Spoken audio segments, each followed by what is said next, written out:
Hello, everybody. Happy Monday. Welcome to the Pick Six Podcast. Katie Mox and Will Brinson here, joined by Emory Hunt, the czar of the playbook. Unfortunately, Propstarz is feeling a little bit under the weather today, so we need him healthy for our Thursday show. So it's just going to be the three of us today. This episode of Pick Six is presented by FanDuel Sportsbook. Make every moment more. In the last episode, the Super Friends dug into Week 7 of the NFL season. Breach, Wilson, and Brinson broke down the Ravens dismantling Detroit and delve into how London broke the Bills. Just one quick, obviously, guys, catch that on our YouTube channel. Make sure you subscribe and wherever you get your podcasts, and also on the YouTube channel as well. But that was one of my best bets last week, is that the Lions, I mean, I thought they would at least show up. I was hoping they would win the game. I had a money line, but Lord. Nothing? They were bad. They got their ass kicked. I believe you were dogs for days. Yeah. Call out. Dogs bit me. I was mauled by the dogs this weekend. It did not go well. You had the Lions and the Dolphins. Yes. But neither really came close to winning. I actually started thinking about it with the, like, I mean, this is obviously like, hindsight is 2020 and whatnot, but like, no, just like, I mean, I was on the line. I had the Lions too, Lions +3. It's like, and you start thinking about it, you're like, man, the Ravens are a good team. Lions on back-to-back road games.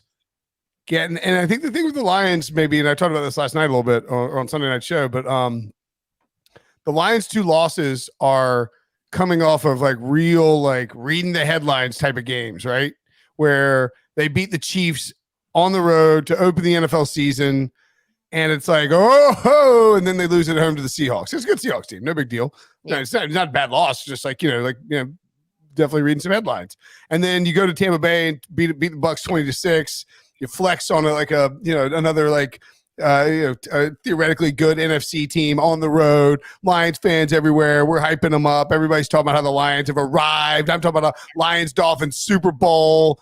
And, in the land, as we pointed out last night, maybe we should not. Maybe when I mentioned multiple times that the Lions and Dolphins were a Super Bowl matchup I could envision, maybe fade those 2 teams immediately. Or you guys could just listen to me, because I told y'all take the Ravens and the Philadelphia Eagles. The reason why I was all over the Ravens against the Lions, because you love birds. You love birds, right? I'm a bird guy, right? Was due to the fact that Jared Goff versus pressure is still a thing, and not pressure of the situation. Nah, I'm talking about physical pressure. He's not someone that's going to be able to evade pressure, and Baltimore is going to tee off on him, regardless of the Lions' offensive line. And to be quite honest, the Lions. Aiden Hutchinson was harassing Lamar Jackson all game long, but you saw the difference in a guy that can get away from pressure versus someone that's going to concede the sack. And that's just that was a whole matchup right there. And for the Eagles have the ability to play any type of game that they want.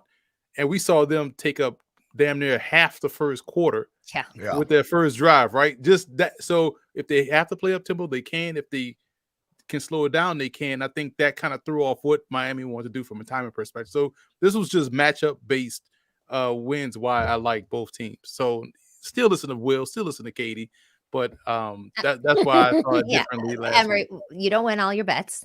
But no, not at all. You were on the right side of it this week, 100%. And like I said, I was mauled by the dogs this weekend. But let's just take a look at some of these macro trends. Underdogs 6-4-1 against the spread. Home teams 8-2-1 against the spread. Emory, I know we don't like to talk about home field advantage, but certainly in teams like Philadelphia, do you give some edge to Philadelphia and that crowd, and just it being a tough place to play?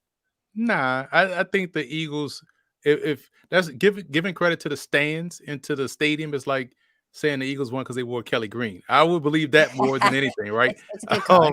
Right. It was a dope uniform combination out there. Aesthetically looked beautiful. But I just feel like it's truly matchup based, because the Bills didn't lose because they were playing in Foxborough. They lost because they stunk it up against the Patriots. Like the Bears didn't win because they were playing at Soldier Field. They won because the Raiders had literally nothing offensively. So I just feel like I'm always going to be on the side of home in a way not mattering in the NFL, at least, because I know with college you could travel only 65 on road games while the home team. Well, Virginia was on the road as a 23.5-point dog and still managed to beat Carolina. So who's to say what? Who's to say, man? Like, and the Carolina has a great aesthetically beautiful uniform too. So, and the Kelly Green. I don't like to say nice things about the Eagles too much, but that Kelly Green is nice. No, it's great. Yeah, it's perfect. It's not just almost as nice as that Virginia orange and blue. I make sure I bring this up like within like 30 seconds of like everything I'm doing today. Just hoping some Carolina. By the way, over 7-4 this past week. So there's your recorrection on those. And I think, away favorites going 0-4 against the spread. Like that's, that's something that, when you get a little, like we get a little hyped up. Like I had the Bills, Bills covering the 8.5 and the Patriots took care of business at home. I mean, that just tends to happen. You see home teams can perform well. The Bills are a huge favorite this week as well, by the way. Huge favorite this week. Actually, yeah, let's just get into week 8 games. Like you said, Bills coming off an absolutely stunning 29-25 road loss against the Patriots as 8.5-point favorites too. And so they're now 7.5-point favorites this week against the Bucs. The Bucs have dropped 3 of their past 4 games while also going just 1-3 against the spread. Emory, when you look at these defenses, obviously the Bills are a very physical team, and the Bucs tend to struggle against that. How do you see this one playing out in terms of the defense? That's a great question, Katie, because when you think about what happened in Tampa, the Falcons defense was getting after Baker Mayfield. They were getting after the run game a little bit. Buffalo has the potential to do the same thing, and Tampa has the potential to do the same things that we saw New England do to Buffalo. I definitely would lean under with this game, but I also like the Bucs plus 7.5. I feel like because we're seeing a sputtering offense from Buffalo, and because Baker Mayfield still hasn't found, think about how many deep balls he's missed in the last couple of games. Big play opportunities. They could have beaten the Lions had he connected on 3 of the 5 deep balls, right? So I feel like this game is going to be a defensive battle. Buffalo now is in a situation where they're pressing because they lost, and how the Dolphins also lost, but now the division is a little bit tighter. So we may see a team, i.e. Josh Allen, start to press a little bit more, maybe force some things. This game is going to be sloppy. So I see both defenses come into play. So I'm going to take the Bucs and the points, but I also like the under. Why take both quarterbacks to throw an interception? Oh yeah, that's a boy, that's probably like plus 1,000, right? Super weird anomaly, by the way. But the last time that the Bills lost to the Patriots, they played the Bucs the following week. Wow. And how did that go? Remember that game? Remember the win game where like Sean McDermott was like, like he was like furious because Belichick got the best of them. They win 14-10. That was in Buffalo, and then they go down to Tampa Bay, and McDermott was like, because it was a CBS game because Tracy Wolfson was on the sideline of the Buccaneers Bills game, and McDermott was like borderline crying at halftime of that game because he was like, it was the Bucs ultimately won 27-33 in overtime. Mm-hmm. But I believe that the Bucs were up 24-3 at halftime.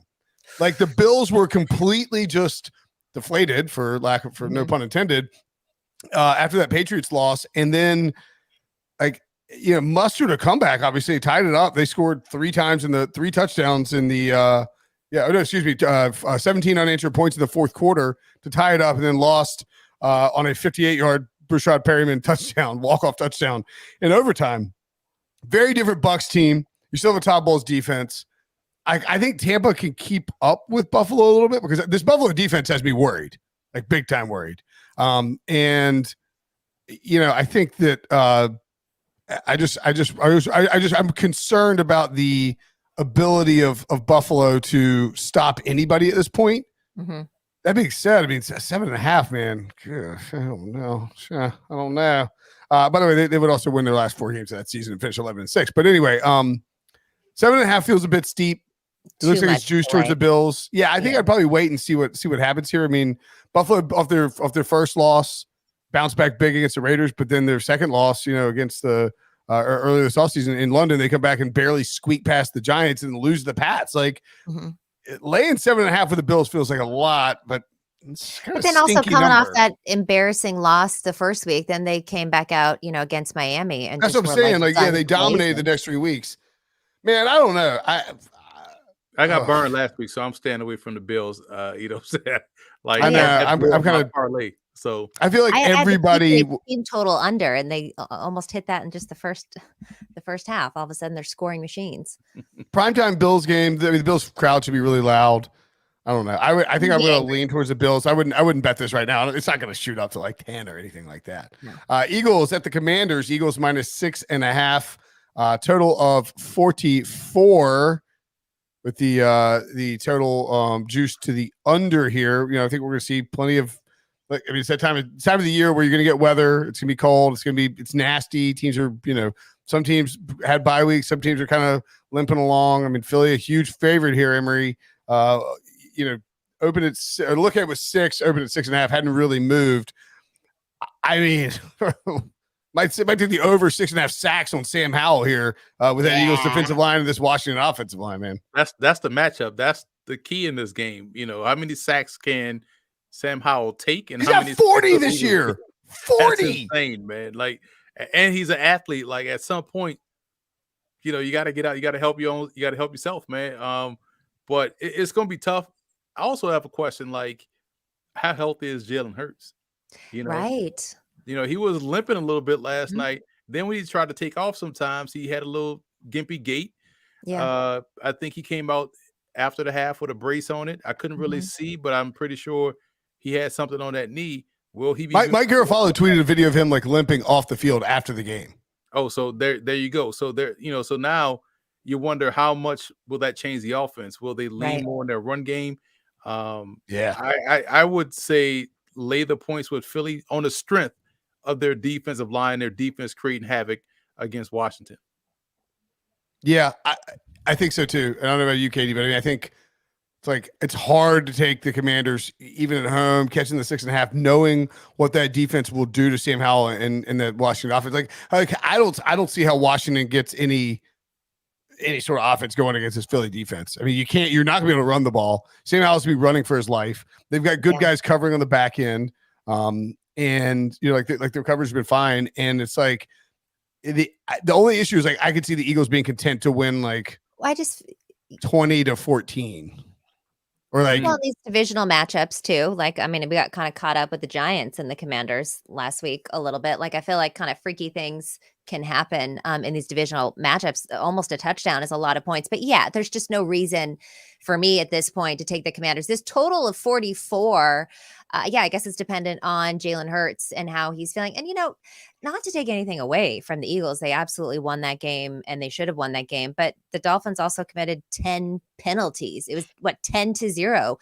The Eagles played an incredibly clean game. What are the odds that they play an incredibly clean game again? And I will say that, Commanders do create some pressure themselves up front. I think they have 15 going into last weekend, 15 sacks on the season, or 19 or something. It's probably more than that now. So I don't know.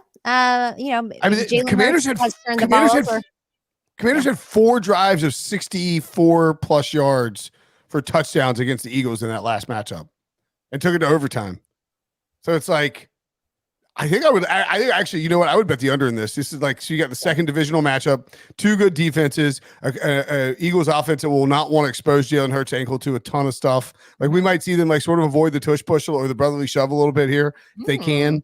Can't see them trying to have him drop back or run around a ton, given if he's all banged up. The Commanders won't want. I mean, the Sam Howell sacks thing is going to be a talking point all week. They're going to try and keep him out of those situations. And you have typically speaking, when you get a second divisional matchup and you're talking about 1 in 3 or 4, 3 or 4 weeks, the second matchup in 3 or 4 weeks, unders tend to be a pretty good look. So I think I would go ahead and jump on that under 44 if I was going to do anything.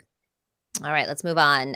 Jags are right now a 1.5 point favorite over the Steelers. This total, again, low, 41.5, because we just haven't seen a whole lot of scoring.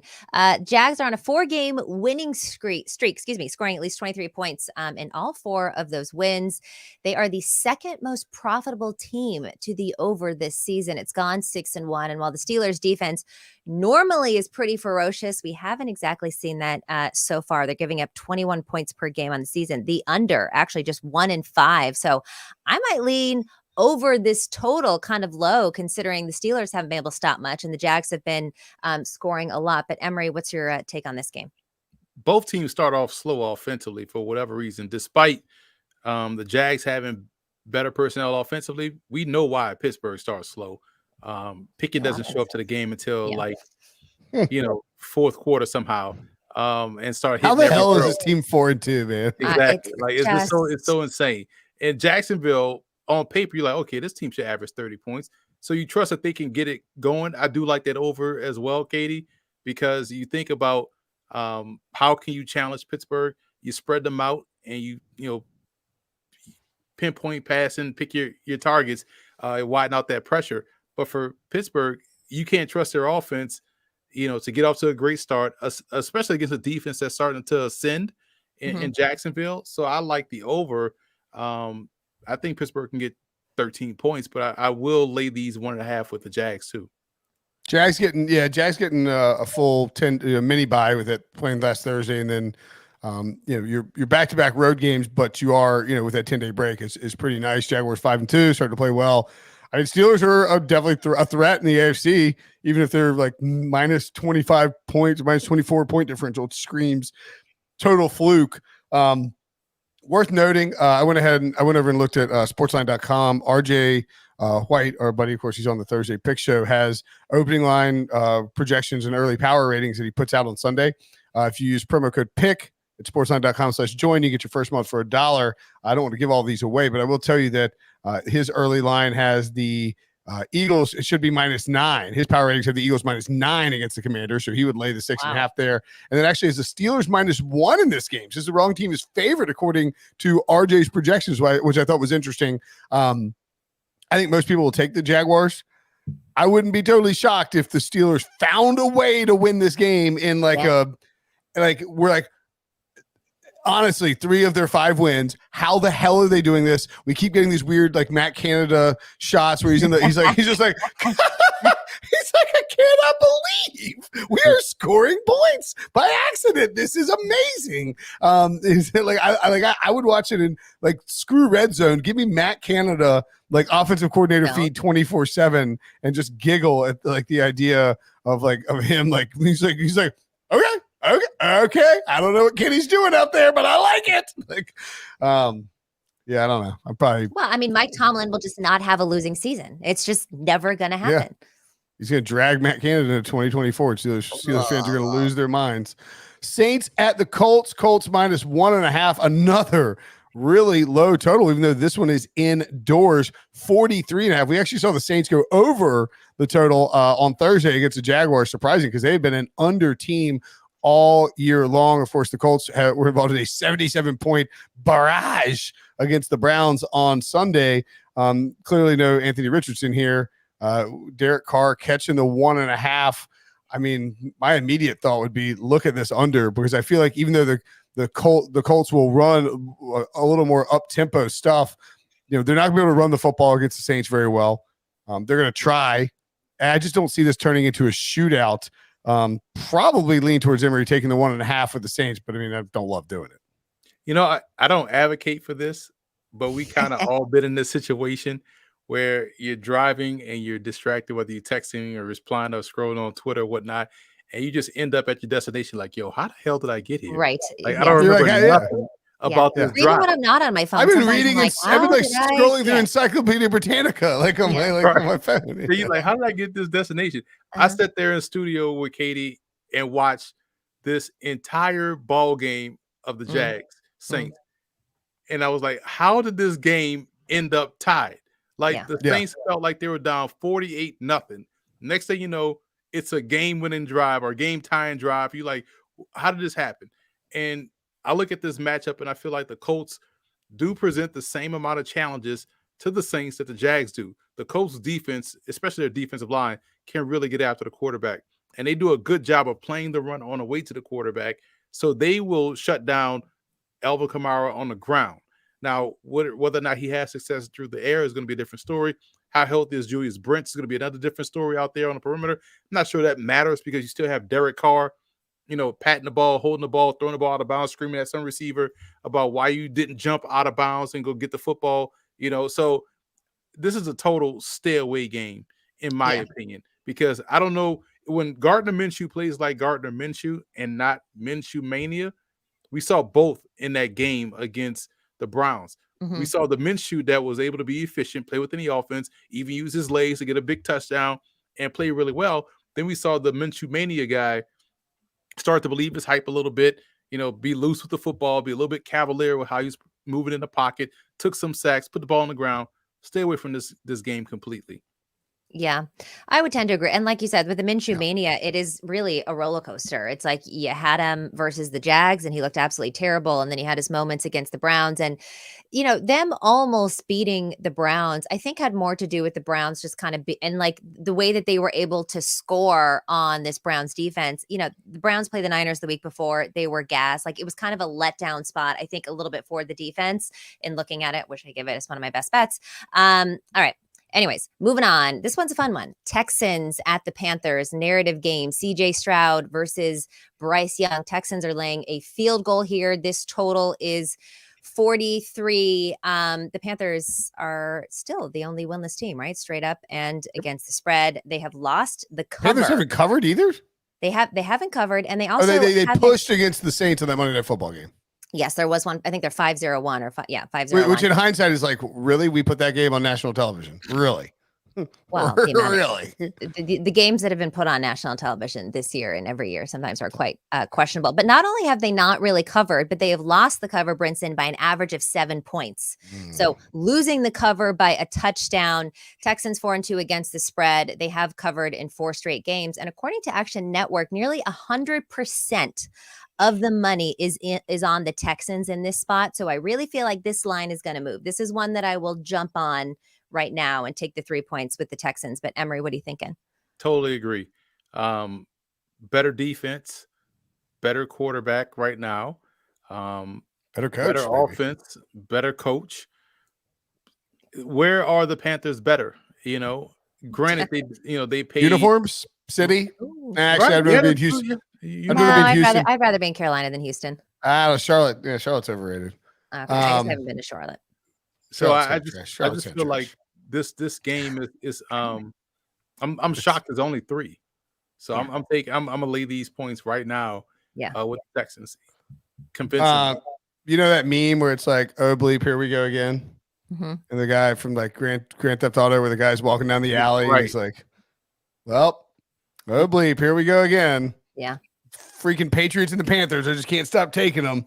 I think I'm going to take the +3 of the Panthers. I think this closes closer to a like a pick 'em than it does. I think it goes the other way. RJ's line actually has the Texans -1 here. 3, the Texans, look, the Texans are a nice surprise. I love the Texans before the season. CJ Stroud's been way better than I think anyone anticipated, and Bryce Young's been way worse than anyone anticipated. But this Carolina coaching staff is really good. I mean, they have a lot of good coaches on this coaching staff. There's no denying that. They have coaches in general, don't they? Have they have 200 plus years of coaching experience on this coaching staff. Like Jim Caldwell's a offensive, analyst on this staff, and they switched play callers going into the bye. Frank Reich announced that Thomas Brown was going to take over play calling. It's his first time, I believe, as an actual play caller. It could be right. I think that's right, isn't it? And Thomas. Anyway, I'll double check that. But there's some real incentive here for everyone involved with Carolina to make sure that they have a really good week off. This is his first time in the NFL as an offensive play caller. He's been an offensive coordinator before. Sorry. There's a big incentive for the Panthers here to have a decent showing at home. You have Bryce Young versus CJ Stroud, that narrative. You have we haven't won a freaking football game, that narrative. You have we're giving the Bears our first round pick, that narrative. You have Frank Reich talking about David Tepper not being happy all the time, that narrative. And you have the new offensive coordinator, that narrative. There is so much, and coming off the bye week, you have all this time to implement it, to get ready, to simplify the play calls for Bryce Young, to make things just work against what's a tough defense in D'Amico Ryans. I'm going to say I think the Panthers get a win here. They think they're just that desperate. I wish Houston wouldn't come off the bye as well, but I'm going to take the Panthers plus the 3. I think this closes closer to a pick 'em. I think it goes the opposite of the way that you guys think. So interesting with all the money that's pouring in. You think we're going to see reverse line movement here? Yeah. Well, I think it's is it 100% of the money or 100% of the bets? It's also like Monday, so I don't know like how much money we could be really talking about, you know? Yeah. Well, it's like something like 87% of bets and like 97% of money or whatever. But you know what? Okay, something to look at. Yeah. So if you think that the Texans are going to win this game and the line's going to move, you know, the way that Emory and I think, take it now, you know, and if you think it's going to move closer to pick 'em, then maybe wait for the Panthers is what you're saying. Yeah, I think Carolina has to come out and do something. Well, it's gonna be hot. It'll be like 80, high of 82 in Charlotte on Sunday for anyone who cares. Yeah. Welcome to the fall in Carolina. Rams at the Cowboys. Cowboys -6.5, a total of 45.5. This game actually opened at 5.5. The Rams coming off again, the Steelers are just smoke and mirrors. I don't know how the hell they won that game. Like the win against the Rams and the win against the Ravens, like really the Rams should have won that game. And the Steelers should be like 2-4, honestly. And the Rams should be 4-3 and feel like they're right there in the mix. I like the Rams catching the 6.5 here. I think that's too many points for a Rams team that can score, that has Cooper Kupp and Puka Nacua playing well. That should be able to move the ball through the air against the Cowboys, and that can get Aaron Donald after Dak Prescott. So I'll take the 6.5 here. I think that is a bit much for me. What say you, Emory? I like the over more than anything because of a lot of what you talked about. The Rams, their passing game is short to intermediate, and they kill you at the intermediate level of the field. And if you're going to kill somebody at the intermediate level of the field, that means your defense has to be elite at communicating. Secondary of Dallas does not communicate well. We saw this against San Francisco. How many times guys are just going to run wide open, right? That's a communication problem. And so the Rams going to take full advantage of that with elite talent at wide receiver as well. And on the other side, I think what we saw versus the Chargers with the Cowboys is more of a sign of things to come and not an anomaly. Dak Prescott passing the ball vertically is where they need to be. They can't run the ball. Those people that thought, Tony Pollard was going to be, Eric Dickerson is wrong. So they can't lean on their run game. They need Dak to kind of lead from the front. And I think he will, because that's where their personnel is. They have great receivers, very good tight end play. Their offensive line, I think, is built to where they can, hold up a little bit. And Dak has shown, okay, this year I'm going to just get out the pocket. I'm going to create with my legs. I'm going to buy some time. I think we'll see this one go back and forth. So he should be in store for an entertaining game. Yeah, it should be an entertaining game. I kind of tend to lean with Brinson here with grabbing the points from the Rams. The offense is just too talented now with Cooper Kupp back to have the game like they had last week. I'll tell you what, though, you take Matt Stafford for an interception, because every time Stafford throws an interception, an angel gets its wings. And we've got a lot of. Hey, look, what was it that? Who were we talking about last week? It was like, somebody was like the most number of like throws without an interceptable pass, or like the fewest turnover worthy throws. But it's like Matthew Stafford ain't scared to throw something into tight coverage. No. That's what I'm saying. Matthew Stafford ain't scared. Yeah, exactly. Yeah, like he's gonna throw picks. That's what he does. And I mean, like, yeah, that's certainly part of his game. It is. That's why I like to take it I didn't take it one week and then it's still cash. And I was like, what am I doing with my life? All right, guys, we are going to take a quick break here, but stick around because we got a brand new segment coming up next where we try and beat the line movement for the upcoming week. We'll be back.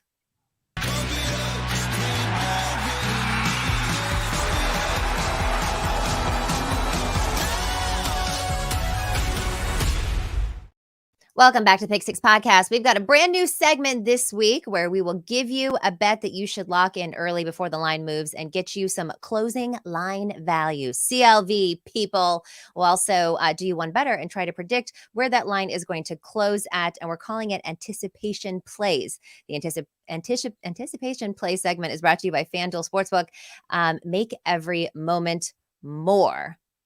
All right. Starting, well, I guess we're starting with me today. I'm going to go with the Texans. I know that you don't agree with this one, but look, a lot of money, a lot of bets are pouring in on the Texans. The fact that the Panthers are winless straight up and against the spread, I think that people are going to continue to hammer this line, and we're going to see it go in the other direction. I wouldn't be, I don't know where exactly it's going to. Maybe it'll be like Texans -5 or 5.5. So I will go ahead and grab those 3 points with the Texans right now. Emory. I see this Ravens Cardinals game right now. Ravens -8.5. I don't know why that is. Maybe they feel like the Ravens on the road, all that stuff like that, right? But they're flying to another nest out there in Arizona. So no weather conditions they got to deal with. I feel like by the time we get to game day, this will be -12.5 or -13. 12.5? What? This is Arizona we're talking about. Arizona, although they play a lot better than what that record indicates, the record still says what it is. And I feel like the Ravens offensively are playing lights out, and defensively, they are really getting after the quarterback. I still don't trust their secondary, but I trust their front seven, and I think this one will jump significantly as the week goes on. I mean, yeah. I mean, look, what the hell do I know? Could easily move to like 15 for all you. Like it is the Cardinals. I mean, I think 10 is probably your ceiling, but I mean, like I'm like criticizing this giant prediction of a line move, and I'm going to say that the Niners, who are currently -6 or -5.5, depending, I think you can find them as low as like 5.5. They haven't played as of this recording. We're recording this at like 2:30 on Monday, right? And they play on Monday night against the Vikings on the road. And if the Niners go into Minnesota and stomp the Vikings, this line is going to bump up closer to a touchdown. Now, Joe Burrow got his bye. He was 100% healthy. But this Niners team, remember, when we last, everyone sort of remembers in the NFL is a "what have you done for me lately" league. Everyone's thinking about the Niners struggling to be, they lose to the Browns in Cleveland. And that's the last thing in your mind when you think about the 49ers, which is why they're -5 at home against the Bengals. When they win by 14 points in Minnesota and snuff out primetime Kirk Cousins, and the defense looks great, and they run the ball great, and Brock Purdy's wheeling and dealing, like this line's going to move up. So I think if you're going to jump on something, I would take the Niners now early against the Bengals. I think they're a more physical team. I think that defense will cause problems for Joe Burrow, and even though the Bengals coming out of the bye is intriguing, I like Shanahan against one. I guess Zach Taylor's is he a Kyle Shanahan or is he a Sean McVay? I guess technically, yeah, he's a McVay, but McVay's a Shanahan. So it's like they all come from the Shanahan senior tree in some way. Yeah, through Kubiak. That's right. Yeah. Oh. So anyway, you get the point. You get the point. I like the Niners as anticipatory throw here. All right, so we're going Texans -3, Ravens -8.5, and 49ers -6. As the anticipation plays, this segment has been brought to you. I'll say too, because I think I'm supposed to predict this, that I think that the Niners get to Niners -8. Niners -8. All right, this anticipation play segment has been brought to you by FanDuel Sportsbook. Make every moment more. And we will keep the train rolling here. Now we're going to look at the Falcons laying 1.5 at the Titans. This total is 37. Correct me if I'm wrong, but are the Falcons somehow leading the NFC South right now? You are not wrong. Yeah, Falcons. My Atlanta Falcons are 4-3 in the first place in the NFC South. And I saw a great tweet from a friend of the pod, at Cleve TA, who does analytics there in Cleveland, and is a really smart dude. We have on the show before, but he pointed out, he was like, I think it was like, he's like, last week, how many weeks in a row can the Packers, Saints, and Falcons spreads close 1 to 2 points? Feels like every single week those teams are in that range. Sure enough, this week, Packers, and we'll get to them in a minute. Titans stood the same way too. It's like Falcons -1 at the Titans.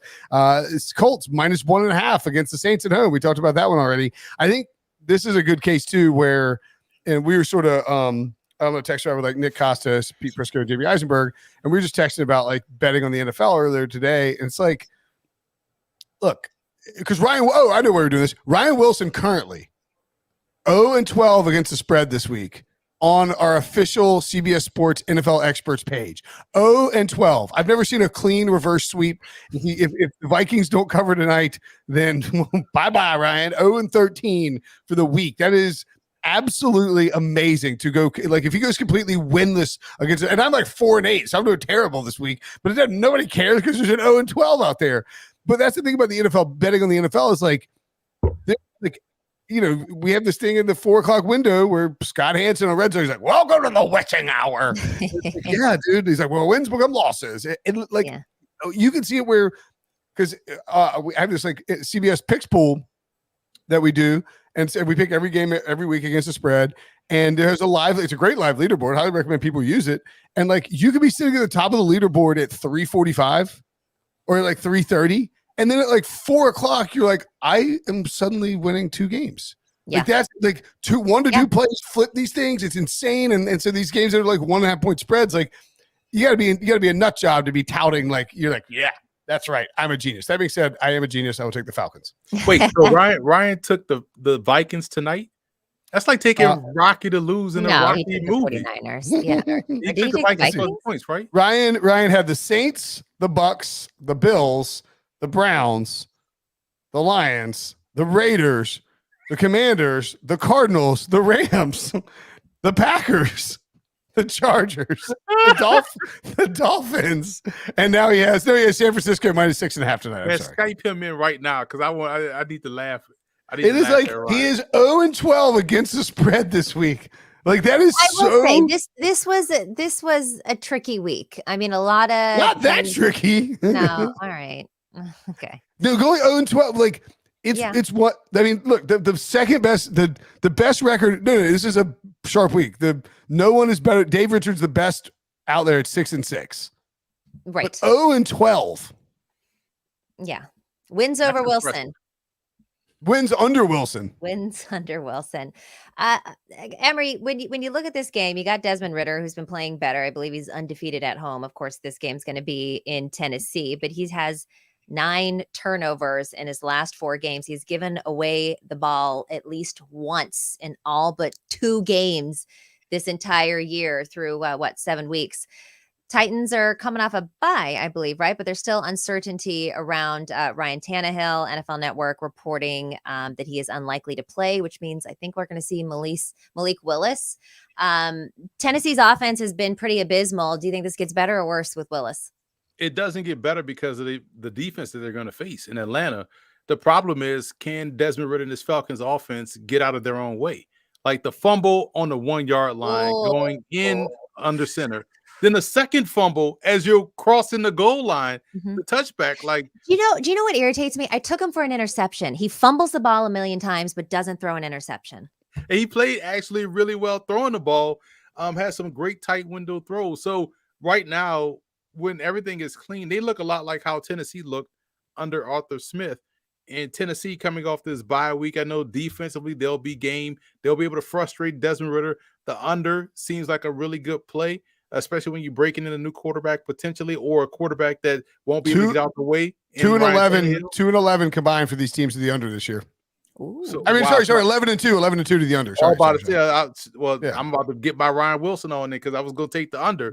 Yeah, but I still will take the under because of the inconsistent offense we see for Atlanta and the uncertainty of Tennessee. Plus, I'm going to lay these points with the Falcons, so I think they win. No, sorry, I meant to say, yeah, you were correct. It's these teams don't score at all. I mean, Atlanta has scored 24 and 25 points. They haven't allowed more than 24 points in a single game. And the Titans have scored 27 twice against the Bengals in that sort of fluke, and then the Chargers, and then haven't allowed more than 27. Unders are pretty good. The only reason the under would be a concern here, I think, is if you get a situation where Ridder or Malik Willis turn the ball over and it goes the other way. Speaking of low totals, this one's even lower. The Snoopy Bowl, Jets at the Giants. Jets -3, a total of 36.5. Ew. I want nothing to do with this game. Absolutely I can skip this game, honestly. Well, to me, it's just about whether or not Tyrod Taylor or Daniel Jones is going to get the start, right? Yeah. Because if Taylor does, that gives them a chance to win. If Jones does, that gives them a chance to lose. Right. And so I think the under. If this game could definitely end 17-14. So I'm strongly taking the under here because of the Jets defense, the Giants defense starting to figure it out now and really pressure the ball on the back end, combined with what those dudes do up front. So yeah, this game will be about the running backs, Breece Hall and Saquon Barkley. I like this under going easily. All right, let's move on to another interesting matchup. The Patriots at the Dolphins. Dolphins laying double digits, 10. This total, 47. Obviously, like we said, Dolphins had a big loss last night. Tua threw a pick in the end zone that, would have certainly changed the outcome of the game. They had 10 penalties on them last night. And the Patriots, Mac Jones, kind of didn't look too bad, and the defense played pretty well. I don't know if that's something we're going to get all the time. I might be tempted. I'm not doing it, but I'm slightly tempted to take the 10 points with the Patriots. I don't think they win this game, but oh no. Okay, don't be tempted by this. Brinson says, don't be tempted. No, Patriots stole their game against the Bills, and then we're going to see it come back to earth here. I think the Dolphins too got embarrassed by another good team.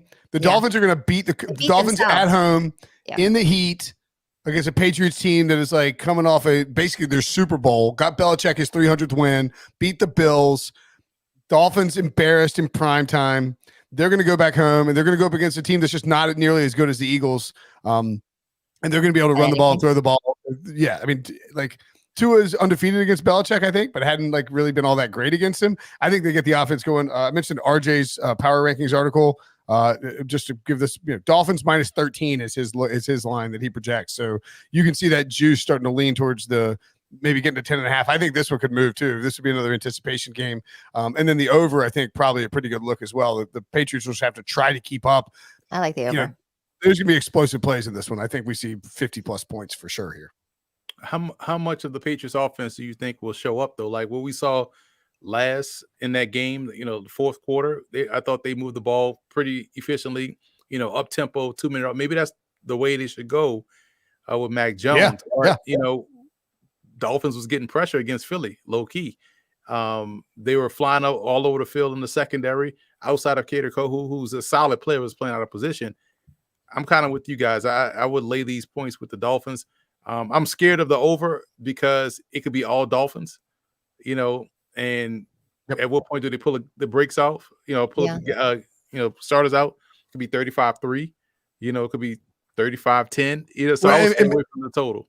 And Belichick's shown a willingness to yank Mac Jones in a blowout too. 31-16. We saw Dolphins coming off that loss to the Bills come back and beat the Giants, pretty easily at home. Also worth noting that the Dolphins' only 2 losses are on the road too.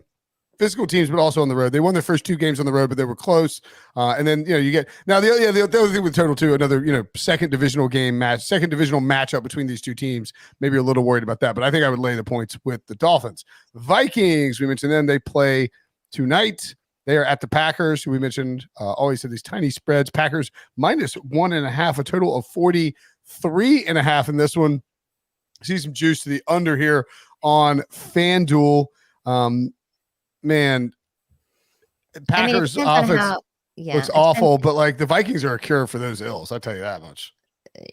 Yeah. Well, I think this line depends too on how the Vikings play tonight. If they get completely blown out or somehow play well, I think we could see some shifting here. I don't think it's going to go much. I don't think anybody trusts the Packers, and I'm not sure anybody trusts the Vikings. Right? You don't think if the Vikings somehow beat the 49ers, which I don't think will happen, that this would flip and have the Vikings be favored? I can see it be a pick 'em. Yeah, that's not crazy. Which I mean, again, let's not even say it out loud. Okay, knocking on everything, but I mean, I don't want a whole lot to do with this game, honestly. I like the Packers defense more than anything. So I'm gonna lay the points with the Packers. I feel like their defense can really get after the quarterback. There's no threat. A run threat coming from the Minnesota Vikings, so it'll be Kirk Cousins under pressure all throughout the game and trying to find those short to intermediate passing windows. On offense, I just feel like at some point, Jordan Love has to really play calm with his lower body in terms of the pocket. He's always bouncing around, hopping around, throwing fallaways. The run game is there potentially for Green Bay. Maybe this is the game they run game, defense, play action, pass, deep shot, right? Maybe that's the formula for them. So I'm going to lay the points with the Packers, regardless of what happens tonight. All right. Oh, you're on mute. But I think he's saying that we're going to take a quick break. We've got more game by game for week 8 coming up next. The group stage continues, with Italian staples taking on Champions League debutants and what's sure to be an unrelenting battle between Celtic and Atletico Madrid on CBS Sports Network and streaming live on Paramount+. All right, we got the Browns at the Seahawks. Seahawks laying 3. This total 40.5. Seahawks really looked good, actually, last week. This offense was absolutely moving. I mean, I guess it's not that hard to look good against the Cardinals. The Browns laid a little bit of a stinker. Deshaun Watson was 1-5 with an interception before entering concussion protocol, which he cleared, but he did not return. PJ Walker completed less than 50% of his passes and committed 2 turnovers. Myles Garrett, wow, had a hell of a game. But still, this defense allowed 9 plays of 17 or more yards to the Colts. I think that the Browns defense is going to play a lot better in this game. Again, shaking off some of that emotional and hard-fought win against the 49ers. The Seahawks passing game is pretty elite, but I don't know. I don't know what I would do to this game. Total 40.5, pretty low. I might lean towards the over, but not exactly sure. What are you thinking, Emory? I'm thinking under. That Browns defense, despite the 30 points that we saw, played really well. They got after they scored. They scored. The Seahawks have won by double digits, or they, in the last game. So this offense is clicking. But their offense sputters in between the 10 minutes of the end of the first half to the beginning of the second half. They struggle to protect. Geno has been under duress. Then when you turn around and hand the ball off to Walker, he tends to run to the back of his lineman and things like that. This could be a tough game for them. I feel like this is, but the problem is that Deshaun Watson, I'm glad he did what he did because people were crying for him to go out there and play. He told y'all, I can't throw. He goes out there. You saw from the screen he tried to throw that he had to put all his bite into throwing. That's why those interceptions also followed. And then he compounds that by getting hurt. So the problem also lies with PJ Walker, who's fun, but man, like how many turnovers you gonna have, bro? Like how many turnovers you gonna throw? So he almost lost in the game against the Colts. So you have that factor. I think the under is in play here. I think I think so too. Keep them in this ball game. So I like the under here because Seattle, they're good, but they look kind of shaky to me right now. They haven't played a great game offensively yet. Yeah, maybe that Lions game might qualify, but you're right. They really haven't had like a great offensive game. And you look at the Colts. I know they gave up 6.7 yards per carry to Jerome Ford, but you take out the 69-yard run the first quarter, like the first minute of the game, and he had 10 carries for 5 yards, which is not great. Kareem Hunt, 3.1 yards per carry. Strong, 3.1 yards per carry. And Jerome Ford got a little banged up too. I'm not saying I think he's a good young player. But my point being is that no Nick Chubb. They have, these backup running backs. Kareem Hunt still, sort of getting into game shape maybe. And the Colts are a good run defense. Seahawks are a better run defense. The Browns are going to try to run the ball. They ran the ball 30 plus times, trying to, minimize the number of throws that PJ Walker had to make. Ended up having to throw it 32 times because, there's so many plays in this game. I think we see a much slower pace against Seattle than we saw against Indianapolis, who we mentioned runs fast. You had all those defensive scores, less turnovers. I like the under in this spot. I think we could see like a 17-13 Seahawks win, and easily get the under. But wouldn't be shocked if the Browns won. I think the under there is a pretty good look.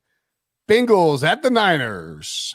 Niners -6, total of 45.5. I mentioned I like the Niners, the spread to go towards the Niners, but the juice is hitting the Bengals, probably because they're coming off the bye and we haven't seen the 49ers.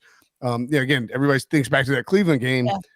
San Francisco lights it up and puts 40 on the board against Minnesota's defense tonight. Then this line could certainly shift. Could certainly see the total bump up as well. These teams have actually not been extremely over. The Niners are 3-2-1 to the over. Bengals 2-4 to the over. Niners have been a much better team against the spread. I mean, I think if you're giving me less than a touchdown with the 49ers ahead, like a week ahead of time, knowing that if you think the Niners dominate on Monday night, then you should bet the Niners now. If you think the Vikings hang around, then maybe you wait and bet the Bengals. Or get the Bengals now, I guess. Yeah. I feel like when we look at the Bengals, we only talk about their passing attack, right? And in this game, you could definitely throw against San Francisco. Problem is, you got to block and you got to also, get to their quarterback and stop the run. So you got to have great point of attack play. I don't know if we're there yet with Cincinnati, which is why they struggle versus the Browns, which is why they tend to struggle versus Baltimore when Baltimore has their head in the game. And which is why the Steelers tend to give them problems too from a defensive perspective. But I see San Francisco being able to do that with how they play up front on both sides of the ball. So, this line makes sense. I'm probably are going to lean under too, because I don't see Cincinnati having enough consistency offensively to be able to, go score for score with San Francisco. And San Francisco can live in a world where they can just really run outside zone, left, outside zone, right, all game long against the defense of the Bengals. Yeah, I'd probably lean towards the Niners -6. Yeah, taking it now because that might go over a touchdown. Also, 49ers team total. It didn't hit last week, but it's hitting every single week. They've been able to put up 30 points, and they should be a little bit healthier coming into the next week, depending, on how Deebo Samuel is doing. Moving on, Ravens laying 8.5 at 12 the and a half. Cardinals. What'd you say? No. Emory said the line could get to 12.5. Remember? Oh, 12. Yes, exactly. Oh, I was like 2.5. Wow, that's some line movement. Total 44. I feel like you've already delved into this game pretty good. Emory, anything that you would add, Brinson? I think that you could look towards the under here. And maybe, we saw RJ White on the picture last week, took the Cardinals team total under. Arizona's lost double digits 4 straight games against good football teams. They're not covering. They're not scoring a ton of points. I think I would look towards a Cardinals team total under or a full game under here, as well as just a possibility, because I just don't think we'll see Kyler Murray. When do you think we'll see Kyler Murray? I think that they are not going to play Kyler Murray, personally. Cardinals team total 16.5. So the under plus is even money. Maybe wait and see if that goes. If it goes to 17, grab that. So I think I'd wait on that. It's over is juiced a little bit. You'd rather have the 17 than the 16.5 for sure. I don't think we see Kyler Murray for a while there. Chiefs -7.5 at the Broncos. The Broncos coming off a win in which Sean Payton, when he got sushi, even though he hates sushi, apparently. Huh. And he told everybody that. Fact.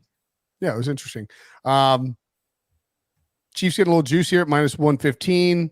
Total 46. The under getting a little bit of juice as well. The Chiefs 5-2 to the under this season.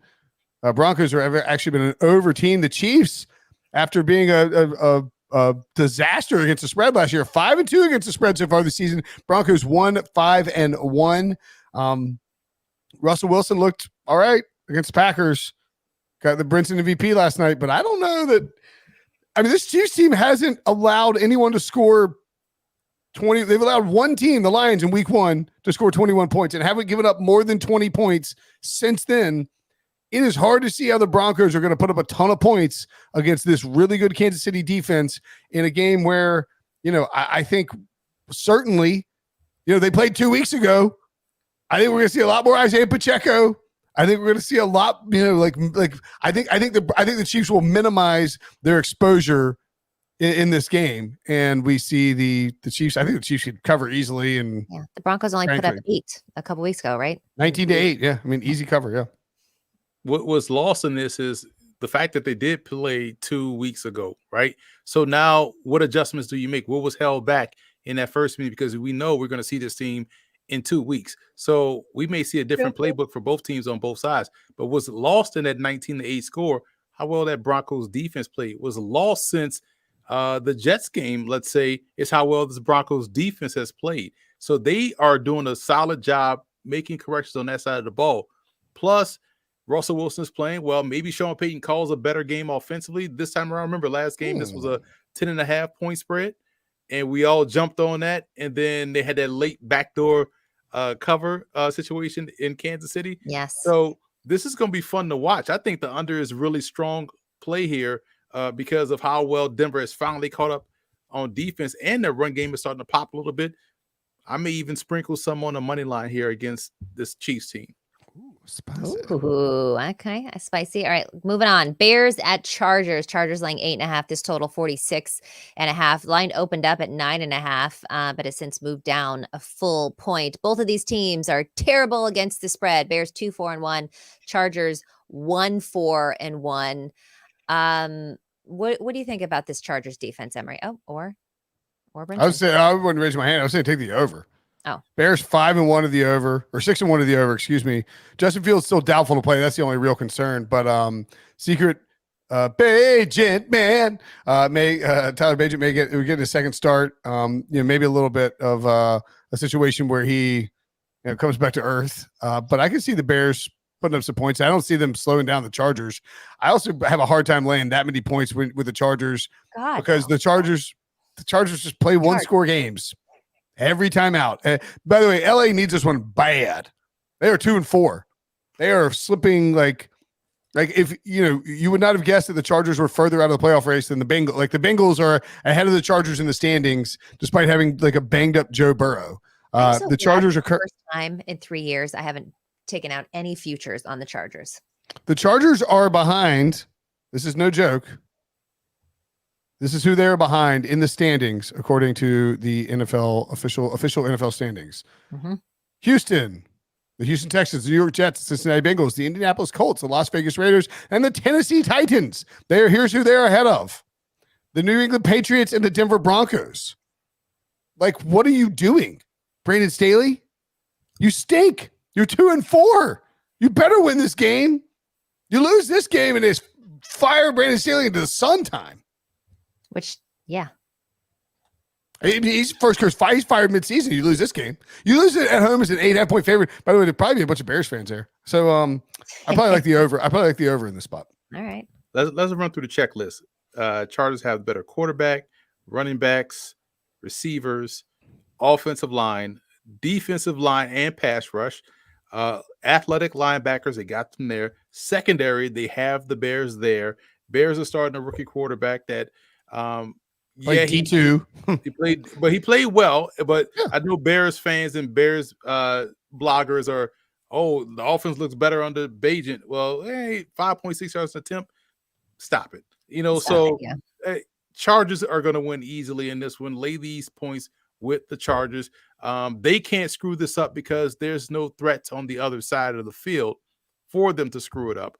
And I feel like the Chargers will, get everybody back in the wagon. This is the type of game where people will start to say Justin Herbert is the top 3 quarterback because he'll fill up the stat sheet, and he won't have a clutch moment to throw a interception in the fourth quarter. So they'll win this game. They'll look good in doing so, and everybody will be back on that Herbert wagon. Hey, I didn't see the end of the Bears game. But why did Nate Peterman kneel? Why did Nate Peterman take the knee? Why was he even in the game? Like, this was Bage's moment, and you took that away from him. Like, did they really send Peterman out there to take the You're up by 18 points. It's not like Bage can fumble it and they can score and you lose the game. Like, let the dude take the knees and celebrate. That's weird. The game ball in the locker room, but man, let him take that knee. Yeah. With his first start and his first win at home, like. Nate Peterman didn't attempt to pass. Why is he taking? He took 2 knees. What is that? That's weird, man. That's sad. Yeah. But that's why they're going to get blown out against the Chargers. So add that to the list too. Yeah, well, that Chargers fan that we've all seen hopefully will not have despair on her face for the first time in a couple weeks. Which ad will she be sporting this week? Who buys a Buffalo Wild Wings hat? Like who has, what I'm saying, like merch, Buffalo Wild Wings. You don't think they sent her merch? Surely they send that speeds to the conspiracy. Oh, right. Because there was let's talk. There was she was wearing a Minnesota Vikings jersey or something, right? We're this close to getting out in an hour without the conspiracy talk. We've got a minute. We've got a minute and 15 seconds to. Harry's sweating right now. Yeah. Profusely.